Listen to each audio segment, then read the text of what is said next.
Avatar Meher బాబాకి జై. నిజమైన దర్శనం. నిజమైన దర్శనం గురించి బాబా చెప్పిన విషయాలను ఈరోజు మనం తెలుసుకుందాం.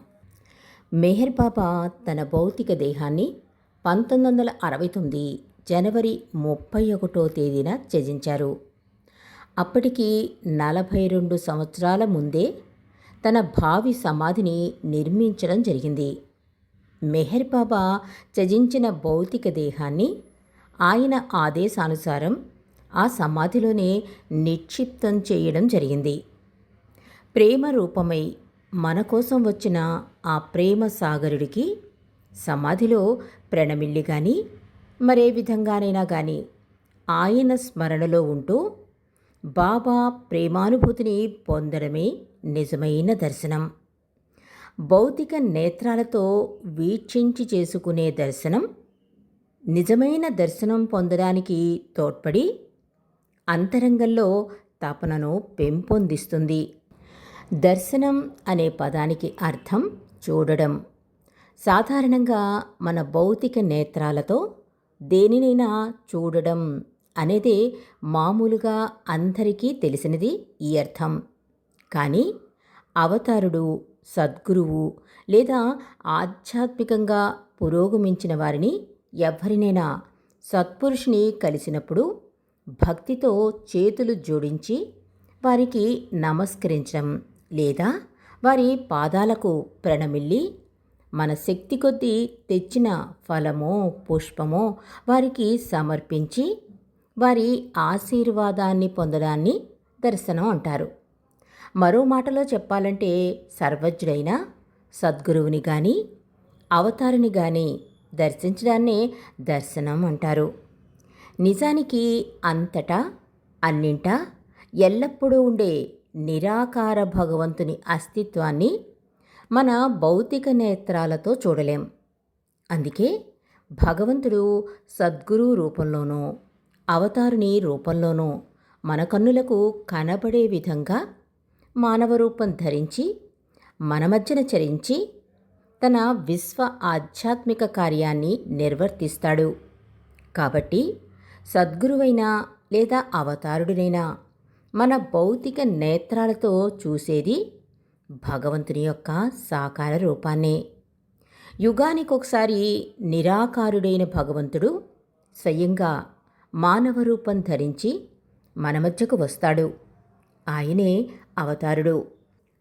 సద్గురువులకు కూడా గురువైన ఆది గురువు అతడే. అతని దర్శనం సాకారుడైన భగవంతుని దర్శనమే. ఈ యుగంలో అవతారుడిగా వచ్చిన మెహర్ బాబా దర్శనం సాకారుడైన భగవంతుని దర్శనమే. నిజానికి అది అందరి హృదయాల్లో నెలకొని ఉన్న ఆ విశ్వాత్మ దర్శనం. దర్శనం గురించి డిస్కోర్సెస్లో బాబా ఇలా వివరించారు. నిరంతరం ప్రసరించే ప్రేమకు, దివ్య జ్యోతికి మూలమైన సద్గురువు దర్శనానికి ఋషులు, సత్పురుషులు ఎంతో ప్రాముఖ్యత ఇచ్చారు. ఒక సాధకుడు సద్గురువును దర్శించుకున్నప్పుడు దాని ప్రభావం అతని మనసులో ముద్రపడుతుంది. ఆ ప్రభావం అతనిలో మళ్ళీ మళ్ళీ దర్శించుకోవాలన్న తపనను కలిగిస్తుంది. ఆ తపన వారి మనస్సులో ప్రాపంచిక కోరికల మీద ఉన్న ఆసక్తిని భగవంతుని మీదకు మరలిస్తుంది. కాలం గడిచే కొద్దీ ఇక దర్శనం వల్ల కూడా వారి తపన తీరని స్థితికి వారు చేరుకుంటారు. ఆ స్థితిలో సద్గురువు యొక్క సాంగత్యమే వారి మనసుకు ప్రశాంతతను ఇస్తుంది. ఇలా సద్గురువుతో సన్నిహితంగా ఉంటూ క్రమంగా వారితో మానసికంగా సన్నిహితులవుతారు. ఆ బంధం ఎటువంటిదంటే ఇక నోటి నుండి వచ్చే ఆదేశాలకు అక్కడ అవసరముండదు. సాధకుడు గురుదేవుల నుండి ఆంతరంగికంగా ఉపదేశాలను అందుకుంటాడు. ఇటువంటి స్థితికి చేరిన సాధకుడు ఆంతరంగికంగా అతని ప్రయాణాన్ని భగవత్ సాక్షాత్కారం వైపు మొదలు పెడతాడు. కొద్ది క్షణాల పాటు ఉండే సద్గురువు దర్శనానికి ఇంత విశిష్టత ఉంటుంది. కానీ ఈ దర్శనం యొక్క ఫలం అందరికీ ఒకేలా ఉండదు అన్నారు మెహర్ బాబా. అది సాధకుని ఆధ్యాత్మిక సంసిద్ధత మీద ఆధారపడి ఉంటుంది. యథాలాపంగా సద్గురువు లేదా అవతారుని క్రిగంటి చూపు కూడా మనలోని అంతర్లీన ఆధ్యాత్మికతను మేల్కొల్పుతుంది. భగవంతుడు మెహర్ బాబాగా అవతారం దాల్చి ఈ యుగంలో మన కోసం ఎన్నో దర్శన కార్యక్రమాలు ఇచ్చారు. ఇంకెందరికో ఆయన సహవాసు భాగ్యాన్ని ప్రసాదించారు. ఈ దర్శన కార్యక్రమాలు కేవలం భారతదేశానికే పరిమితం చేయకుండా దేశ విదేశాలు తిరిగి తన ప్రేమికులను కలిశారు అవతార్ మెహర్ బాబా. మెహర్ బాబా జీవితంలో 1950 మధ్య 1965 మధ్య కాలాన్ని దర్శనం పరంగా ఎంతో ముమ్మర కార్యక్రమాలతో నిండిన సమయంగా, అంటే యాక్టివ్ పీరియడ్ అని చెప్పవచ్చు. 1953-54 ఆంధ్ర హమీర్పూర్లో విస్తృతంగా పర్యటనలు జరిపి బాబా కొన్ని వేల మందికి తన దర్శన భాగ్యాన్ని ప్రసాదించారు. అంతేకాక తన స్వహస్తాలతో అక్కడికి వచ్చిన వారందరికీ ప్రసాదాన్ని పంచి ఇచ్చారు. 1956, 1958 మళ్ళీ అమెరికా మరియు ఆస్ట్రేలియా దేశాలను పర్యటించారు.